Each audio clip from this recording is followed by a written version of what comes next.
On December 21, 1988, Pan Am Flight 103 took off from Heathrow Airport in London, bound for New York City. Among the 259 passengers and crew were 190 Americans. Passengers were in a festive mood. It was 4 days before Christmas. For many, including 35 students from Syracuse University who had been studying abroad, it was a much-anticipated homecoming, a reunion with family and friends in time for the holidays.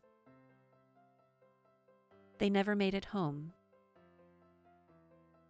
Less than 40 minutes into the flight, the plane exploded over Lockerbie, Scotland, killing everyone on board and 11 Scots on the ground.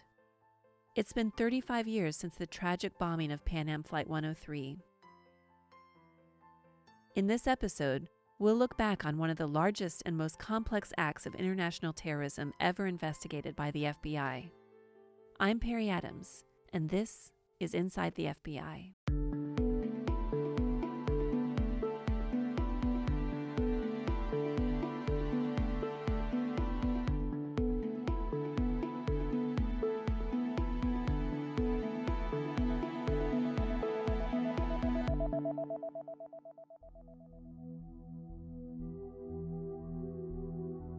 More than a decade before 9/11, the bombing of Pan Am Flight 103 was one of the world's most lethal acts of air terrorism.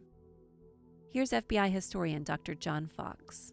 The bombing of the Pan Am 103 flight and the fact that it led to the deaths of all 259 people on board and a number of victims on the ground in Scotland, it really brought the FBI into an era where we really did have to consider the wider international issues in conducting investigations, because as many Americans as died in the bombing, as connected as it was to America, there were victims of many nations and authorities in many nations interested in this case, and everybody had to come together to deal with this. These terrorist attacks don't victimize simply one group of people, one nation, but end up targeting peoples of many countries. Aviation security as we know it today did not exist in 1988. The bomb that brought down Pan Am Flight 103 was concealed in a cassette recorder and packed inside a suitcase that was loaded onto a flight from Malta to Frankfurt, Germany, with no accompanying passenger. The suitcase was then routed to a feeder flight in Frankfurt, bound for London's Heathrow Airport, where it was ultimately loaded onto the Pan Am jet. Flying at an altitude of 31,000 feet, Flight 103 had just crossed the border into Scotland when the bomb exploded. The plane's wings, along with tanks carrying 100 tons of jet fuel, plummeted into Lockerbie's Sherwood Crescent neighborhood, creating an inferno and a crater more than 150 feet deep that registered miles away as a seismic event. At 7:03 p.m., 11 residents of Sherwood Crescent, including a family of 4, were killed instantly. Retired FBI Special Agent Dick Marquise initially led the FBI's investigation into Flight 103 in 1988. Here's what he said in 2018 as he looked back on the case. The magnitude of that crash never really hit home to most people in the United States. I don't know that it hit home to most people in the FBI. In order for anybody to get a full appreciation and feel for what happened, I think that someone had to go there and look at a crime scene, a crash site that was 845 square miles in a mostly rural or small town atmosphere in a small country in southern Scotland. Alex Smith, now a retired detective, lived in Lockerbie in 1988. On the night of the disaster, he was at home with his father, settled in for what was supposed to be a quiet evening. Suddenly, there was a tremendous crash outside, and the neighborhood was ablaze. Within minutes of running outside with his father, their home had burned to the ground. Here is Smith in 2018 describing the impact of the crash. This thing's flying at 30-odd thousand feet with a 140 mile an hour crosswind. So on the actual point of explosion, it fragments. And it was the main fuselage of the plane that came down in Sherwood Park. But on impacting with the ground, it actually blew up again and everything went back up in the air. So for those of us on the ground, there was initial impact, horrendous crash, and then minutes later, the fallout, and it was earth and rubble and parts of the aircraft just falling back to the ground again. So in all, it took about 5 to 6 minutes for the whole impact scenario to play through. Other parts of the jetliner came to rest in and around Lockerbie. The rear fuselage and landing gear crashed into the center of town. The nose cone landed a few miles away in a field opposite a church. George Stobbs was a senior police inspector in Scotland when the disaster occurred. He had worked a day shift and was at home when a news flash on the television announced that an airplane had crashed. Stobbs immediately made his way to Lockerbie and then to Sherwood Crescent. I could see to my right-hand side, which would be sort of south of Lockerbie, a great sort of ball of fire, and I could smell smoke and aviation fuel. I couldn't understand it, to be quite honest.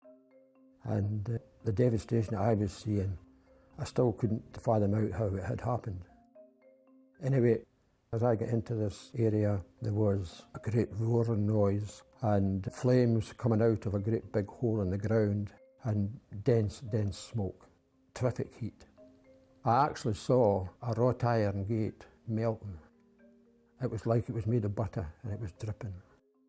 Within a week of what Scottish authorities were calling the Lockerbie air disaster, it was determined that Pan Am Flight 103 had been destroyed by a bomb. But when the plane dropped out of the sky that night, no one was certain what had happened. Solving the case would require unprecedented international cooperation. More than 5,000 responders, including investigators from the FBI and Scottish authorities, combed the countryside for clues. Here's Special Agent Marquise. When I look at what the police collected, and you think about a crime scene, we're not talking about in a building. We're not talking about around a car. We're not talking about in somebody's home.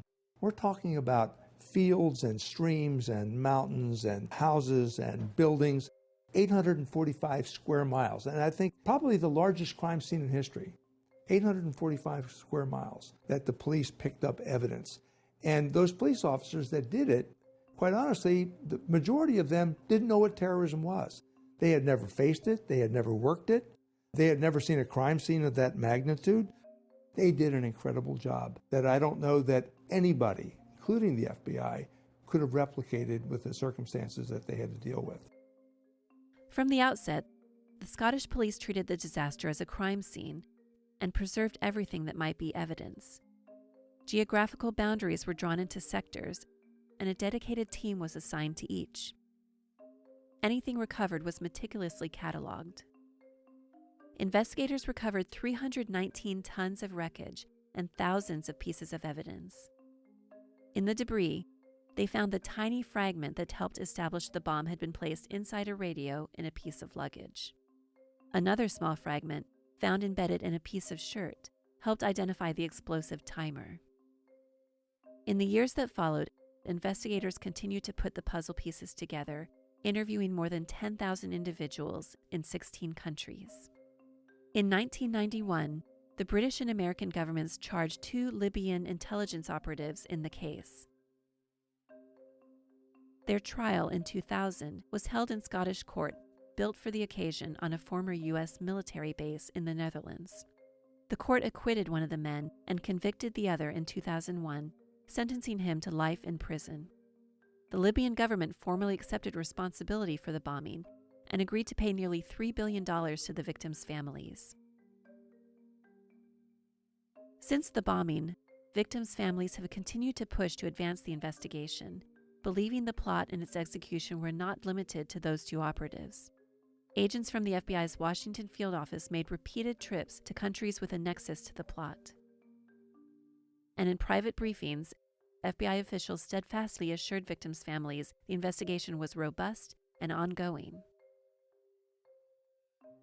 On December 21, 2020, 32 years to the day after the terrorist bombing, federal officials charged a 3rd operative, the alleged bomb maker.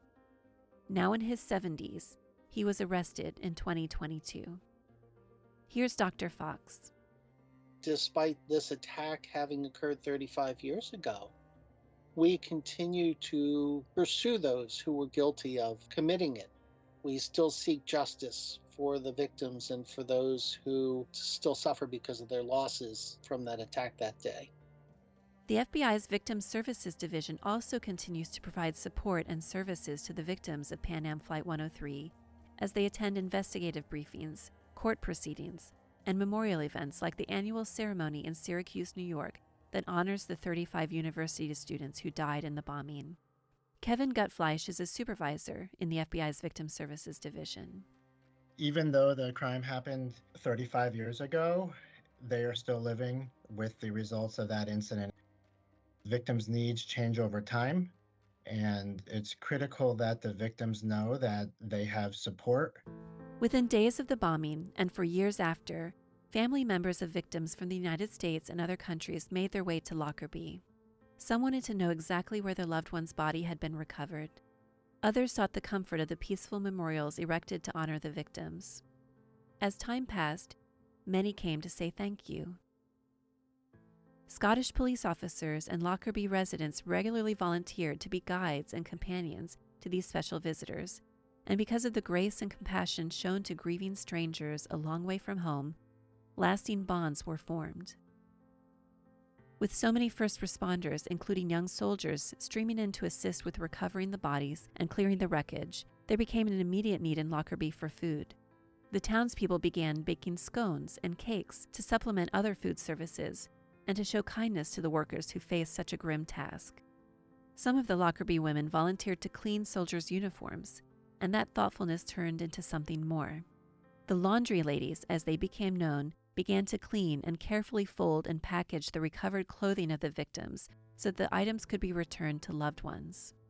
Thousands of articles of clothing and other personal effects were held in a warehouse known as the property store. Working in shifts, it would take the laundry ladies more than a year to clean everything. Graham Galloway was a rookie police officer in Scotland in 1988. Years later, he remembers the impact those acts of kindness had on him. You know, these were volunteers.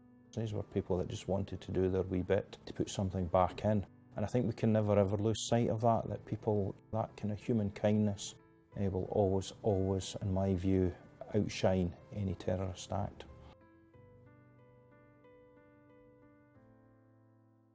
December 21st is the winter solstice, the darkest day of the year. Although it is sadly symbolic that the bombing of Pan Am Flight 103 occurred on that day, it is perhaps more meaningful to consider that the responses to the tragedy, the kindnesses shown, the friendships made, the positive changes to aviation security, and law enforcement's care for victims continue to cast a very bright light into the world all these years later. For the families who lost loved ones, for the Scottish police officers, firefighters, and volunteers who responded to an unprecedented disaster, for investigators and prosecutors who dedicated years of effort to the case, and for the residents of Lockerbie, there is no forgetting December 21st, 1988. In fact, many have vowed never to forget, to make sure the lessons of Lockerbie are not lost on future generations.